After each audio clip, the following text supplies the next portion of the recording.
Today, more than 50 Democratic members of the Texas House left Austin and left Texas. Not because we want to. It breaks our heart that we have to do it. But we do it because we are in a fight to save our democracy.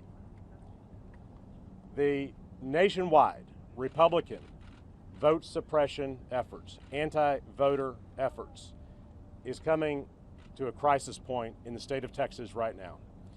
We're at the beginning of a special session where Republicans are rushing through new anti-voter bills in the House and the Senate through marathon hearings over the weekend that lasted all night, 24 hours, and ignoring the voices of the diversity of Texas who are pleading with the legislature.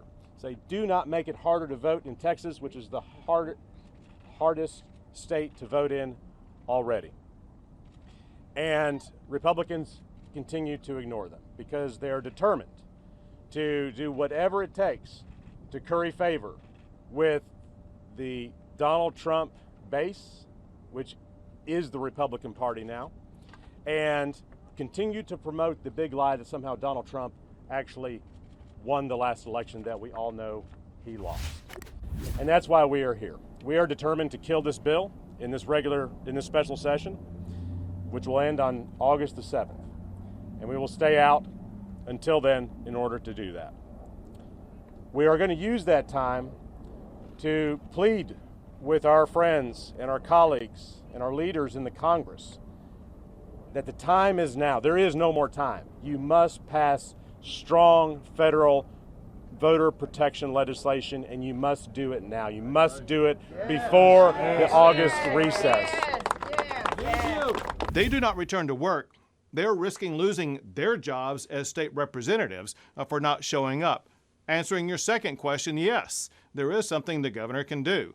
First, I will tell you that what the House of Representatives can do, the Speaker can do, is issue a call to have these members arrested. In addition to that, however, I can and I will continue to call special session after special session after special session all the way up until election next year. And so if these people want to be hanging out wherever they're hanging out on this taxpayer-paid junket, they're going to have to be prepared to do it for well over a year. As soon as they come back in the state of Texas, they will be arrested. They will be cabined inside the Texas Capitol until they get their job done. There were a couple of issues that not just Democrats, but even Republicans wanted to achieve, and that was to make sure that the souls to the polls would still be allowed to have expanded voting on Sundays, as well as not have the provision in there that would overturn elections.